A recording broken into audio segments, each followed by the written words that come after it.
দেখুন, অনেক মানুষের সঙ্গে আজকে আমিও শোকস্তব্ধ। বুদ্ধদেব ভট্টাচার্যের এই প্রয়াণ নিঃসন্দেহে আমাদের কাছে একটা বড় দুঃসংবাদ। রাজনৈতিক মতপার্থক্য ছিল, রাজনৈতিক মতপার্থক্য থাকা সত্ত্বেও একথা অস্বীকার করবার কোনো অবস্থা নেই। বুদ্ধদেব ভট্টাচার্য তার নিজের দলের সীমার মধ্যে থেকে একটা অসীমের সন্ধান করার চেষ্টা করেছে।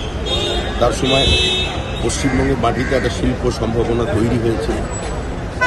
তার রাজনৈতিক স্বচ্ছতা, তার অর্থনৈতিক সততা, তার অনাড়ম্বর জীবনযাপন যে কোনো রাজনৈতিক কর্মীর কাছে একটা দৃষ্টান্ত হয়ে থাকবে। তার শোকসন্তপ্ত পরিবার প্রতি আমরা সমবেদনা জানাচ্ছি, তার আত্মার সদ্গতি কামনা করছি।